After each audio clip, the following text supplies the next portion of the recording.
Hi, I'm Bianca Motley Broom. I am the 27th mayor of College Park, Georgia. I'm the first woman and the first black person to be mayor of College Park, Georgia. And I have been mayor since 2020. I just see. But I did not think that they would even be getting to the Final Four. And so the first half of the game of the Elite Eight, I was like, shoot, I gotta look at flights to Phoenix. And they're really expensive right now. Like it was gonna be like $1,000 to get out there. And I'm gonna say that I really messed them up for the second half because I was like, I don't know that I really want them to win this game because I'm not trying to shell out $1,000 to get to Phoenix. But anyway. Well, so did you go to the Final Four like when we sent Coach K? Like I was there. Yeah. How much of a Duke fan are you?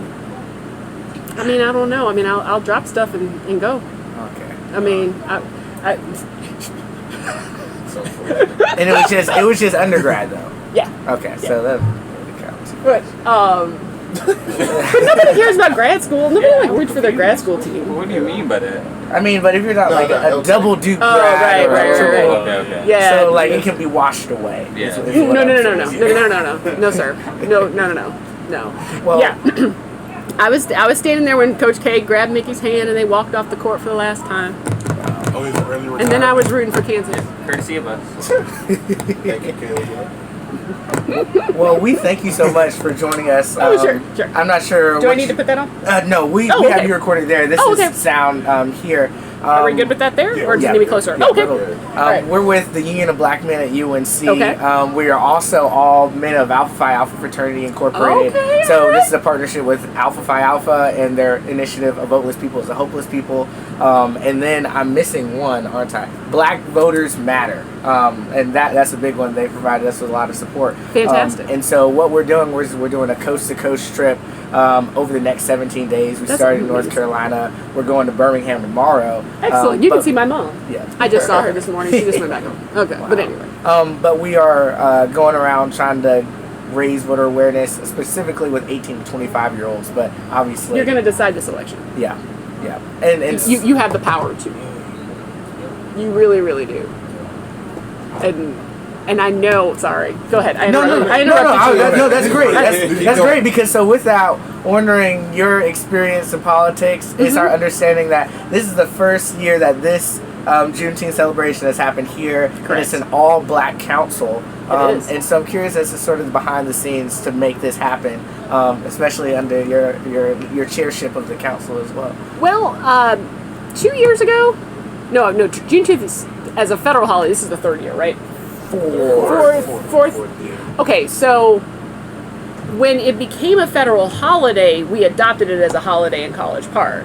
Although that was a little bit controversial too. I was the deciding vote on that. I don't typically get to vote unless there's a tie, but it's like it's a federal holiday. Yeah. And people, we're doing this, Yeah. right? We're doing Juneteenth. So last year, one of our residents was rightfully upset that we didn't have any formal celebration of it in the city. East Point was doing things next door. South Fulton was doing things. Our neighbors were, but we didn't have a dedicated celebration of it. So we redoubled our efforts, and it was really the community that pushed us there, as a lot of things should be. We should be driven by what our community wants us to do, and so here you are. With this amazing celebration and everybody out here enjoying themselves and having a good time. Yeah. I'm curious because being at Chapel Hill, we come from a college town where initiatives like this and voting is really, preached quite often, I would say, with the young demographic and everything. Right. People being charged up and ready to engage in things like this. But as we travel across the country, we're going to be visiting cities and places where that's not the case. And where people aren't as concerned on this. And I don't know if College Park is like that, where it's not as, young and college-centered and have that kind of mindset. But what do you advise as we go into some of these areas, how to engage people, especially young people, and get them to, consider voting and be excited about voting? I can tell you in our city, voter turnout is not great, especially for municipal elections. And there is a lot of focus and attention that's happening on the national elections. And they are important. They are super important. But we've had a change in our council, and they have implemented changes in 5.5 months that people on the federal level couldn't have done probably in 3 or 4 years. People really need to know what's happening on their local level. It makes a huge difference, because if you don't know who your municipal leaders are, if you don't know who's in the state house, because like let's talk about an issue like Roe versus Wade, right? Okay. The Supreme Court overturned Roe versus Wade, but they turned it back to the states. So each individual state legislature was where the power actually was seated to make decisions for the residents of each state. So if you are not engaged and in tune with what those folks on the state level are doing and how they're operating, you're missing so much, because there's a lot of gridlock on the federal level. Yeah. A heck of a lot. But there are still things moving on the state level that impact folks on, if not a daily basis, a weekly basis, and certainly on the local level. Because, heck, I'm in the customer service business as mayor. People call me and say, I need a pothole filled. I'm like, all right. Turn over city manager, public works, or, they missed my house with trash, and I've got limbs out front. We're in the customer service business. We can do that. You don't call the president to make sure that your leaves and your trash get picked up.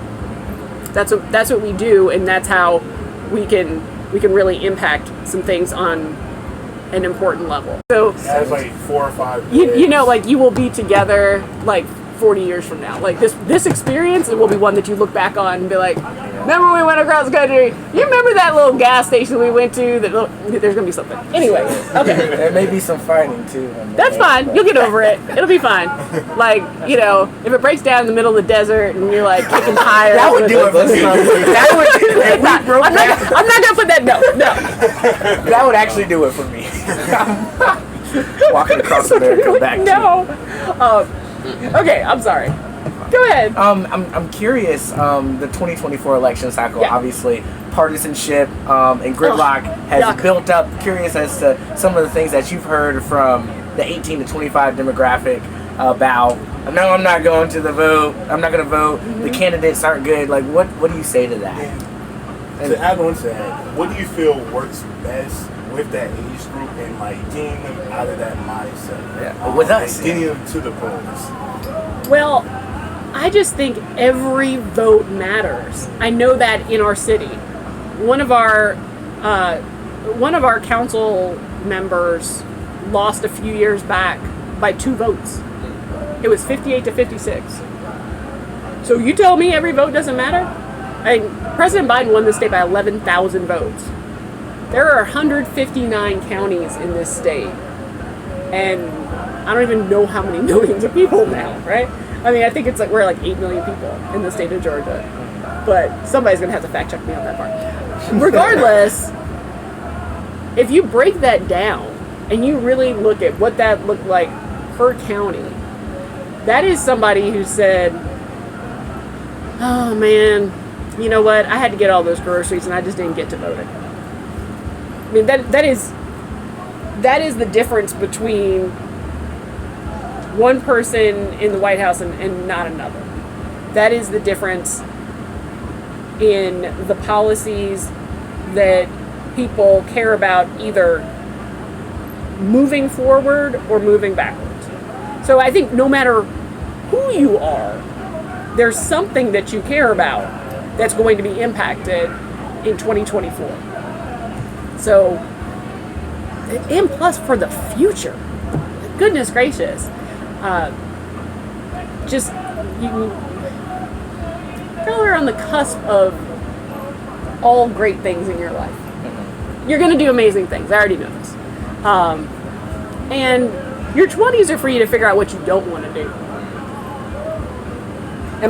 Would you agree? I mean, don't you think? I mean, I sold Yellow Pages ads in my 20s.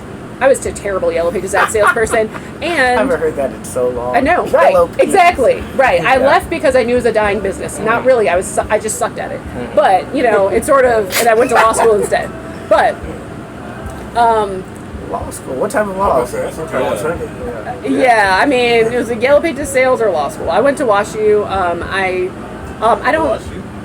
Sorry. My mom works at WashU and my sister goes there. Oh, really? Shout out the Bears. Yeah, yeah. But see, like they're Division III, so what do I care about that? We're talking about like grad school and stuff. Fair enough. Right.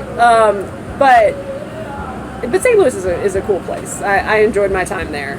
But two people from St. Louis, the first thing they say is, "What high school did you go to?" And they tell it's like a St. Louis thing. Like it tells them everything they need to know. But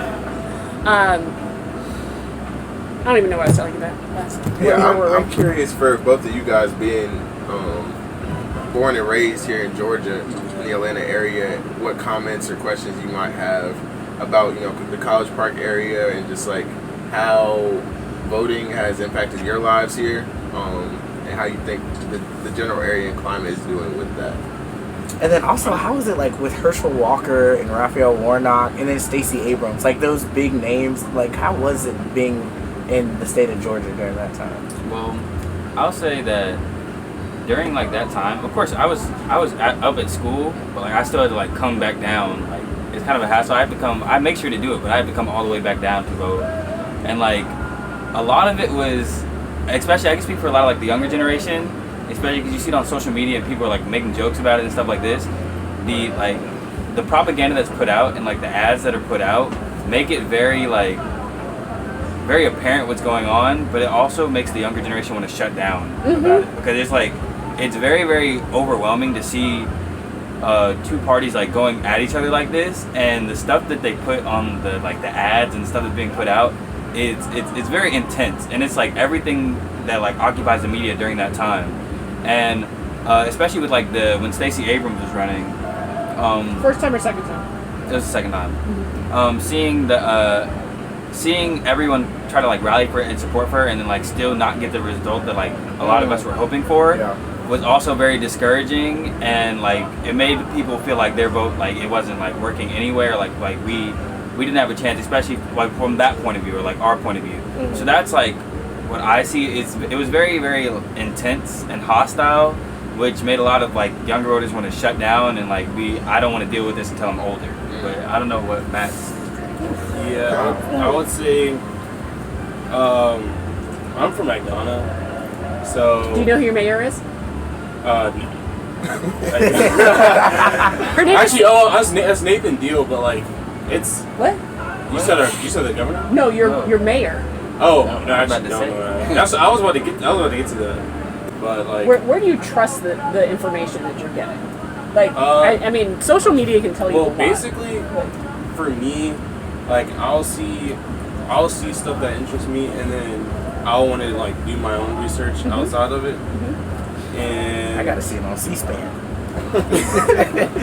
like I'll see like something important going on, or I'll see like a big election that's happening, and then I'll do a quick like Google search on each of the parties and stuff like that, and then from there I'll make my decision. But I feel like you can't really trust like specific information from social, because it obviously is gonna be biased. Sure. Depending on like who it is coming from. Like it's a bunch of different ones, but like obviously gonna be biased. That's why it's important to do like your own research. And me personally, I've been lacking just because I've been down here, so I'm like I need to get back on it. But Where are you registered? Are you registered here in Georgia, or are you registered? Okay. in Georgia, so I need to get back on it. And so for you, how was it seeing Stacey Abrams running for governor twice, and then also the contentious senatorial race with Herschel Walker and Raphael Warnock? I'm originally from Ohio. Okay. And I've been here since 2007 and in College Park since 2008. It is the amount of attention that is focused on Georgia, that has been focused on Georgia for the last several election cycles is intense, really intense, and it's amazing that we're in a space where people still don't feel motivated. That to me, that's just shocking to me. I have the benefit of being able to run in a nonpartisan race. I did not know that. So your party affiliation isn't listed. It's not on the municipal level, no. Wow. And I like it that way. Yeah. Because do you know if potholes are Republicans or Democrats? Well, it depends on where. People just want them filled, though. Yeah. Right? Yeah. Like, people want their trash picked up. They want the services. A lot of things that we deal with on the municipal level really aren't partisan. They are, again, it's a service-based thing. Like, we got to make sure that we've got, ample police officers out here to, do crowd control, and that there was a young woman who looked like she was dehydrated and kind of passed out, and hope the fire's around, and, fire rescue. We've got to provide services. And I think there's always, based on priorities, a way in which people want their money spent. That, some people may want to have a particular focus in one area because there's never enough money. So, one area might get more and another might get less. But many of the issues that we deal with are not partisan. And I ran because I thought, I feel like I can take my skill set and help my community. So I'm very fortunate to be able to focus on those types of things. I don't know how they do it on the other levels. Yeah. I don't know how. Stacey Abrams came here during her second campaign, and there was like a whole caravan of people. There's 3 cars and there's people, and when I run, it's I've run twice for mayor now, and it's basically my mom. My mom knocking on doors. And if you ask half the people around, they'll be like, "Oh yeah, we know your mom. Yeah, sure." Because she will talk your ear off, and she will tell you what I was like in kindergarten. But to do something on that scale, after having participated in 2 municipal campaigns now, just blows my mind, because running for office is not fun. Yeah. Could you speak about that a little bit more? Sure. And did you ever anticipate, when you were in college or even before that, running for office? How did you get into it? I've always been active in student government. I was always active in student government. So there are some people, if you ask them from high school and college, they wouldn't be surprised that I was in this space now. But I don't think you'll find anyone who loves running for office, because you can't do that exclusively. And even now, I'm a part-time mayor, so I do mediations to actually pay my bills. Because being mayor pays $28,000 a year. Oh, wow. So, yeah. Wow. So this is not, and I like the setup of it, because there are other things that I want to explore, but you have to find that balance. And so when you're running for office, it's an all-consuming thing, but most people still have to keep their day jobs, and I think that's one of the challenges in our current system, because if you're not independently wealthy or retired, it can be really, really difficult, or self-employed, right? And I am, to a certain extent, doing mediations. I can control my calendar, but if you don't have something with that level of flexibility, if you're a teacher, I don't know how you run for office. If you're a nurse, I don't know how you run for office. But a lot of the policies that come down, especially, on the state level, impact people who never have the opportunity to engage in the process. And that's a real big flaw. I make more than state reps do. They make $17,000. Maybe 18 now. But because they work, there's 40 days of session, and they always end before the masters. So they start in January and they're done by the time the master's roll around. So they're really sort of part-time, but they're in those positions all year long, and people are reaching out to them and engaging with them. They make $17,000 a year. Who can take the first part of the year off, essentially, from your job to do something that's going to make you $17,000? I think they get a per diem when they're actually in, like, doing their work, but still, that math ain't mathin', right? Yeah. You know? Yeah. So how do we get people like you who want to be engaged? I'm assuming if you have gotten in this RV and are committed to going across the country, like you want to be engaged. We may still turn around.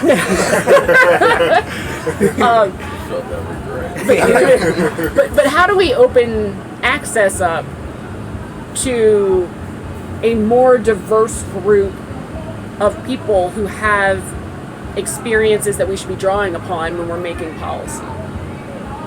I don't know. Yeah.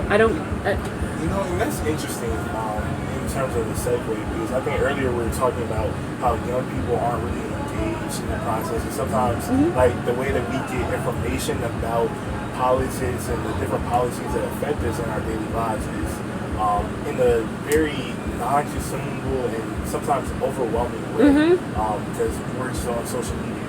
So I'm interested in how kind of the technology can be used in good ways for politics. So maybe like an app in the future for people to be able to look at and see all of the issues in a nonpartisan way. Yeah. And how that can also be on the other side as well. Maybe you can find a way to make it streamline running for office. Not make it easier, but make it so that more people are able to have access to it and that opportunity.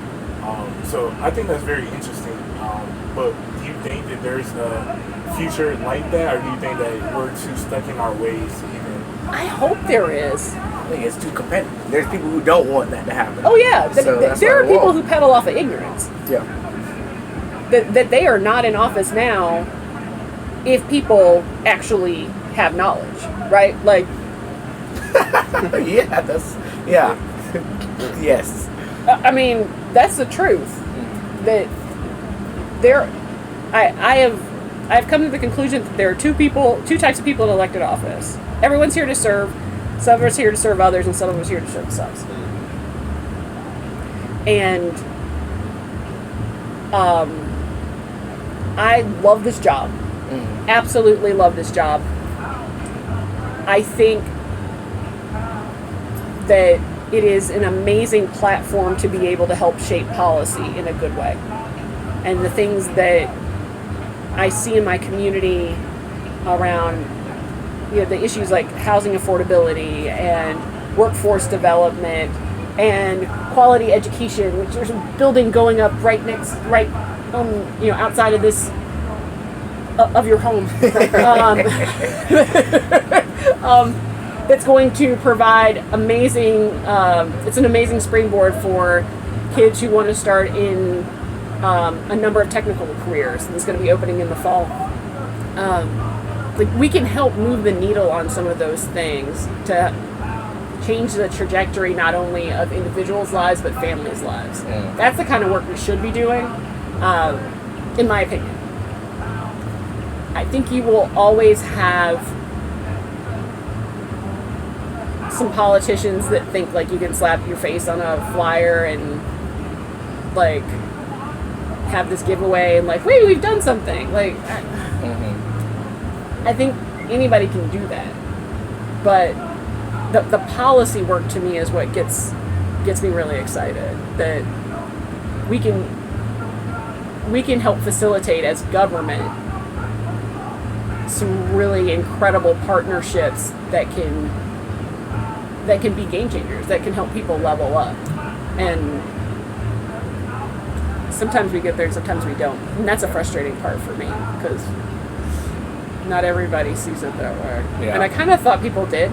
Here's the thing. I thought that people in elected office, by and large, were sort of like the cream of the crop. Like, they were the smarter people who had, like, decided to offer their services. And then I got into elected office, and there are some really, really brilliant people in elected office. There's also some folks that aren't. How did you trick them into getting you here? It was like, and some of it is the power of incumbency, and not, and people not doing their homework. You know, people peddling off of other folks' ignorance. It's an incumbent. All right, so they must have been there, so they must have done a good job. And, So, oh, I'm sorry. And with that, do you feel that sometimes, like you mentioned earlier, like the positions, like it doesn't always like match up with like what the amount of work you have to do, or like the amount of availability that you have to have doesn't always match up with the way that common people or like other people that might want to get involved, they wouldn't be able to do that job because of like what comes with it.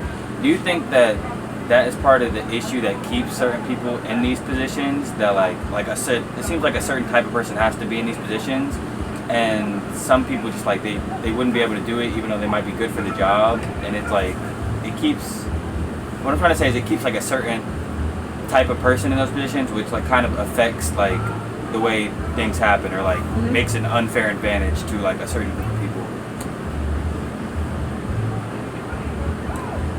I think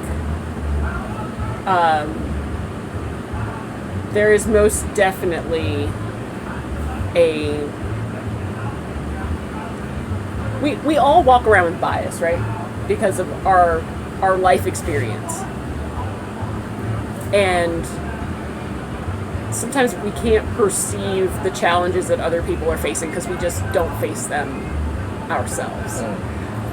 I had the benefit, although my parents got divorced when I was pretty small, like I had a home where like it was me and my mom, but my grandparents lived down the street. Like I never had a single night where I felt unsafe. I never had a moment where we didn't have enough food to eat. I never, we lived in the same place from like when I was in kindergarten through 12th grade. Then my mom got remarried, and then we moved in with my stepfather. But like, I had a level of stability that I take for granted. And that stability and that nurturing that I got has helped me to be where I am today. Think about the opportunity that policymakers would have if they had to work with folks who didn't come from the same background.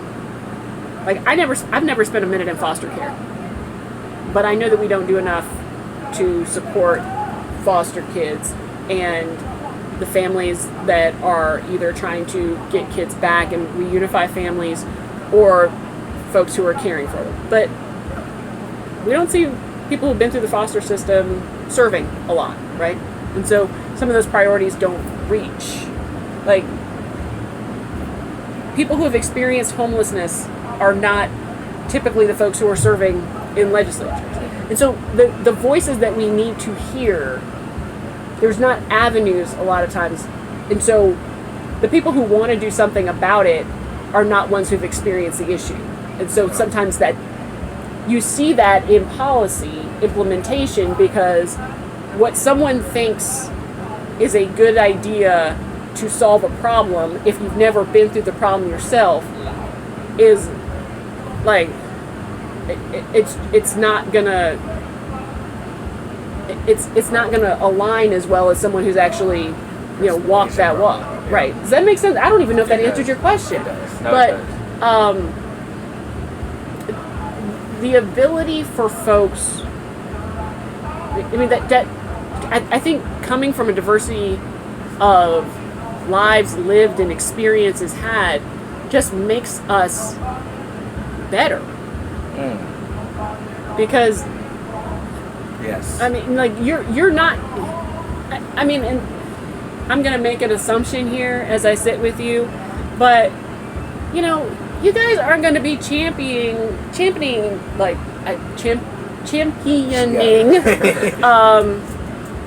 that, we're not taxing menstrual products, right? That's not going to be at your height. You're not thinking about that every month. Not your thing.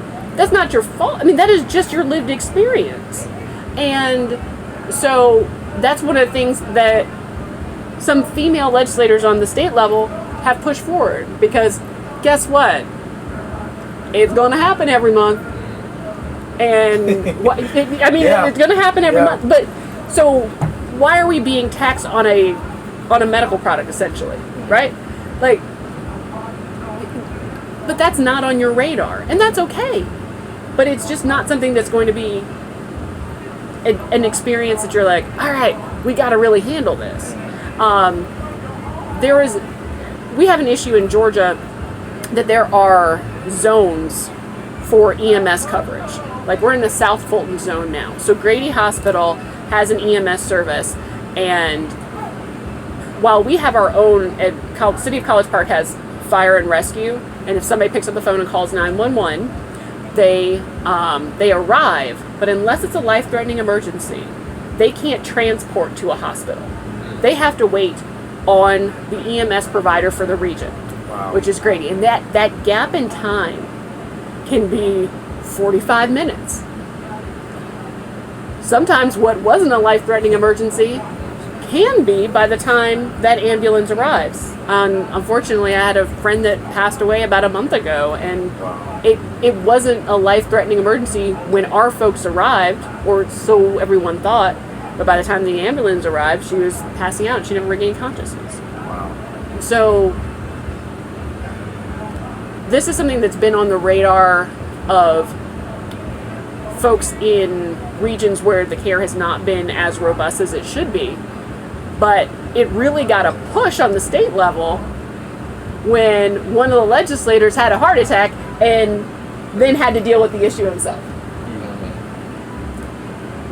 And then he's like, we got to do something about this. This is a travesty. Okay.